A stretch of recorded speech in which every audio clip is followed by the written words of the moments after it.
Hi, my name is Michael, and this here is my buddy Bryn.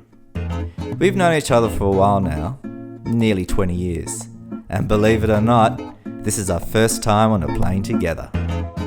And we're off to Barcelona. Well, Sitges actually. It's a small seaside town, about 30 minutes by train outside of Barcelona. It's a crazy fun place where anything seems to go. And for once a year, for 2 weeks, becomes home to the world's premier festival for fantastic cinema. Ladies and gentlemen, welcome to the 48th Sitges International Fantastic Film Festival of Catalonia. Please, turn off your cell phones at this time. Well, we're here in Barcelona. We arrived after a 24-hour long haul. We are in, is it Libourne? We're in Libourne, which is sort of part of the old Barrio Gothique. We're in one of the neighborhood high-rises. We've had to climb 90 steps to get to our apartment. So it's just nice to have a couple of days R&R before we head to Sitges, and when of course we'll be sucked into the vortex that is the Sitges Film Festival.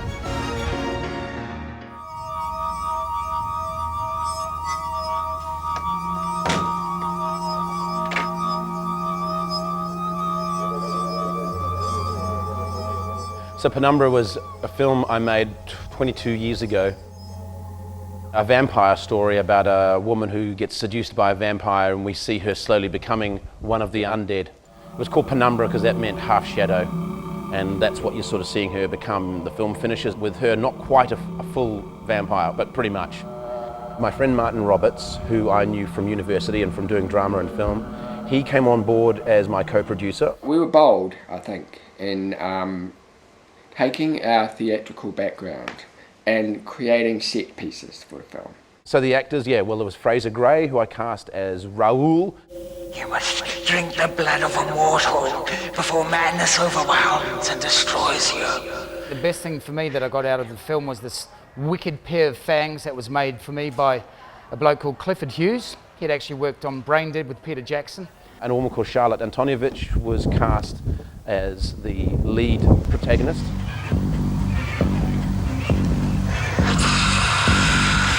Melissa Snarter was cast as Raoul's favourite vampire from his brood.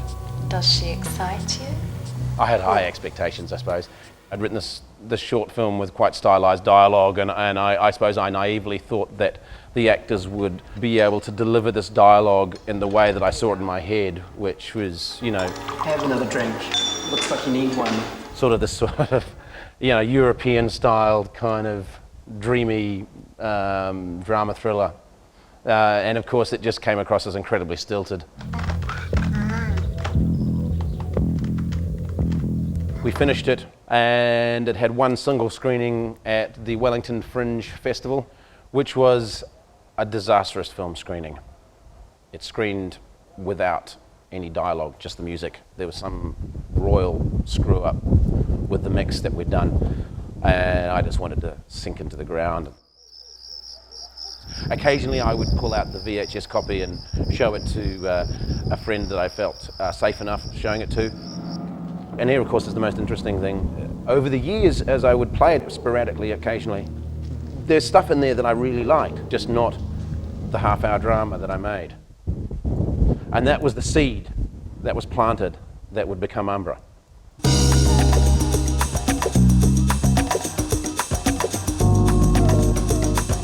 So with Umbra, I approached you to come on board as an editor, knowing that that was your profession and that we'd actually, funnily enough, worked together 15 years earlier on another short film that I'd made.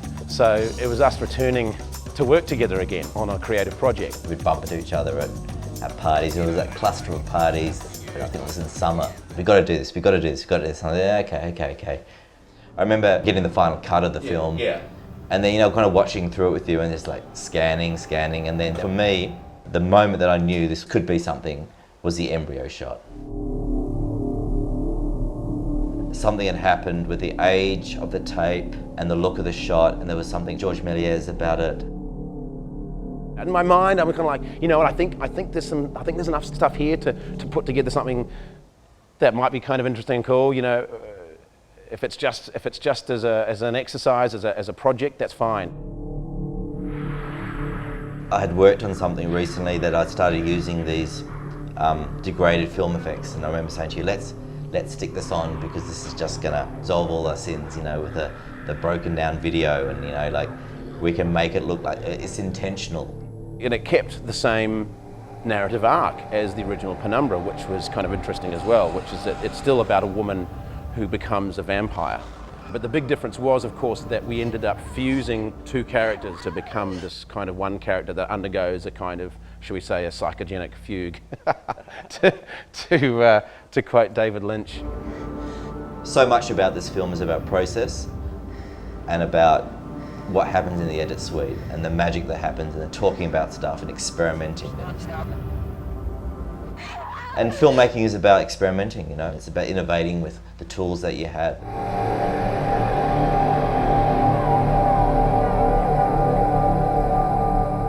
And then, of course, once we had the finished product, and certainly once we laid in the new score that my brother Miles and I had done, and we'd started to kind of hone in that sort of treated look, that we realised, you know, well, this is actually something kind of cool here. I can see why now it's getting the response it's getting, because A, it's a bit different, and B, it's powerful, and if I don't mind saying, the music kind of just really makes it, you know, pulls it out. And that's why I was like, right, I'm actually going to submit this to a couple of the local film festivals. So Bryn enters it into Sydney Underground Film Festival, SUF. I thought, great. And then he gets accepted. And I thought, wow, that's very cool. Basically, I thought that was it, you know. Definitely nothing like we've seen before. Evocative, horror, 80s found footage thing. It was a combination of all these weird experimental things that I've always looked at and liked. Soon after the Sydney Underground Film Festival was the Melbourne Underground Film Festival. It looked different and sounded different, and I just loved that. And so that was straight in. So Bryn calls me and says, we've won Best Short Film at MUF. I'm like, what? Then I thought that was the pinnacle. Following SUF and MUF were two horror-themed film festivals. One was a Night of Horror International Film Festival. It's a throwback to the great type of Italian cinema I love, like Fulci, where it is a narrative that draws you in. It's the atmosphere and the fear and the mood that the film evokes. And then, you know, over the next few months, it was like, I got to this festival, to that festival, to this festival. Okay, this is kind of cool. I then submitted it to the Brisbane Underground Film Festival.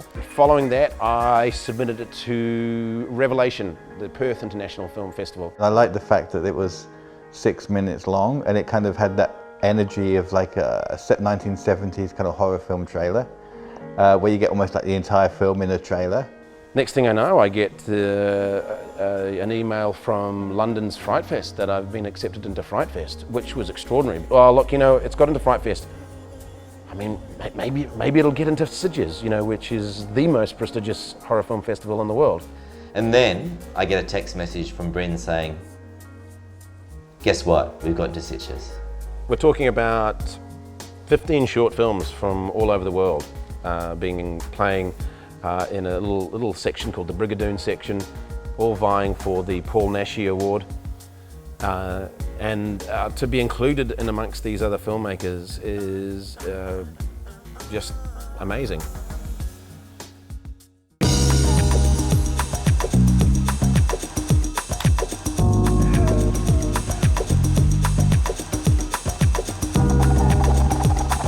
Hola.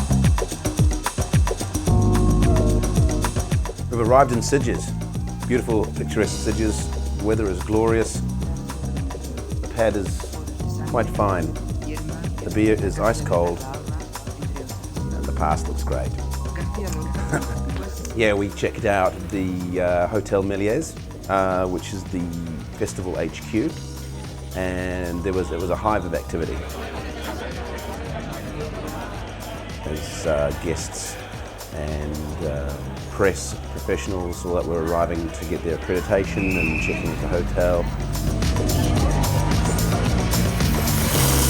But a little bit of confusion as to where to go, but you got your professional accreditation sorted and then we had to go elsewhere for mine. All good in the end.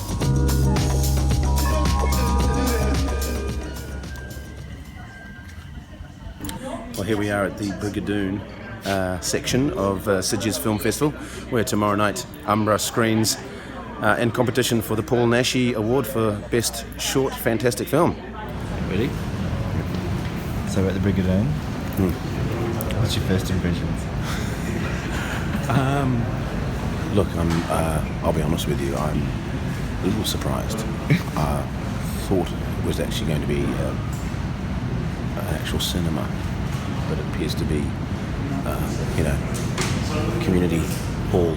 We were, I guess, a little underwhelmed at the size of the cinema and the fact that it was quite makeshift. There were just seats that had been brought in and a screen set up and a bunch of speakers. But look, we thought, it is what it is, and it's just fantastic to be here.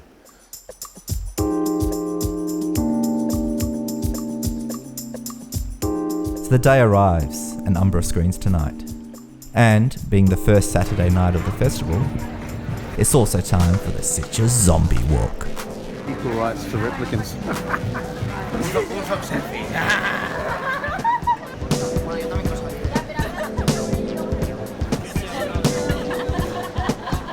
Remind me that I saw you here. And good luck with your film. Thank you. I wanted to see Anomalisa, Charlie Kaufman's movie. It's great to meet you, and I just like to work with you in the future.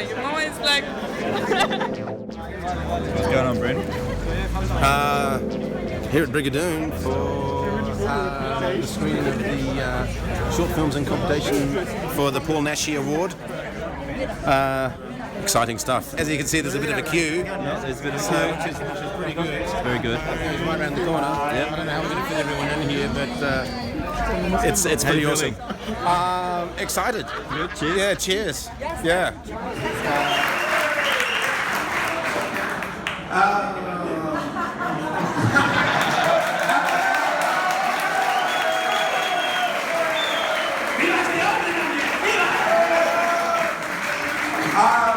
My film Umbra means shadow or phantom. ¿Qué película Umbra significa sombra o fantasma? It's a vampire fever dream. Es una pesadilla de vampiro.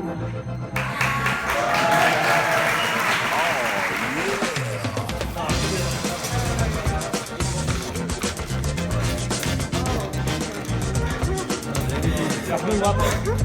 Bonitos brazos.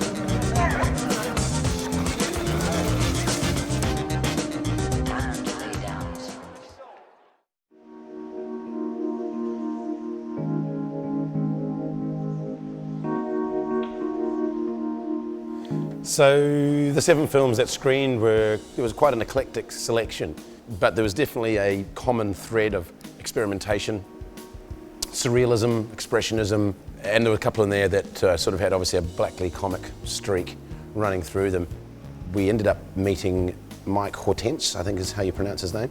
He is the Deputy Festival Director of the Sitges Film Festival. Although he hadn't seen Umbra, he'd talked to Diego, and Diego had told him that it was a great short and that he thought it would win, which of course excited the hell out of me, but I realized I needed to keep a lid on my excitement.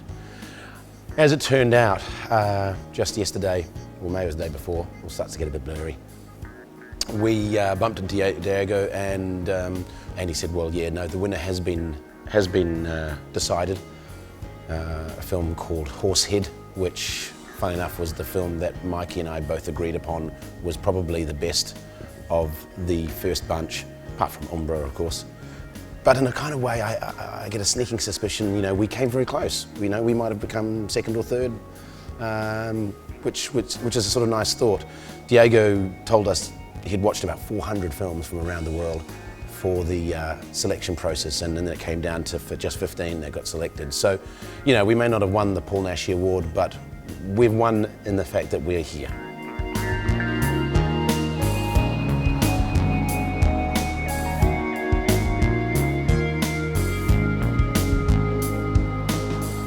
When I first saw Umbra, I really felt that it was a film that was definitely different to a lot of short films that you see. And you were actually taken into this world, and you weren't quite sure, you know, where you were or what was going on, and I liked that as well, like it kept you guessing. This is a wonderfully nightmarish journey into really the depths of the filmmaker's subconscious, and hopefully it taps into the audiences as well. The images on that short film just stuck in my head, and I couldn't sleep. I was all night just like, it makes you connect with maybe some of the things that you fear the most. And I think its success is based on Bryn and Bryn's obsession, and Bryn pushing it for 20 years and not letting it go. Bryn's making this film, and in some way this film could end up being submitted to other film festivals, so it's kind of this ongoing life. And I think it says something about the nature of fandom, the nature of creative practice. Make a short film, build an audience, maybe do a documentary or something else, and then build a feature. So here we are down in the port, Sitges, and behind me is an empty Nirvana bar, which was the unofficial festival hub, and we spent some great nights down here meeting filmmakers and, you know, producers, directors, distributors, PR. Made a lot of great connections here. It was really, really good. And it's our last night in Sitges. We head back home tomorrow. We thought we'd come down for one last quiet drink, and lo and behold, Nirvana's closed. It's not even open. They've actually decided they've had enough of the festival, and that's it. Even though the festival was still going today, last night was in fact the closing night ceremony, and I think they decided that was enough for them.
I know it's crazy, but it's true.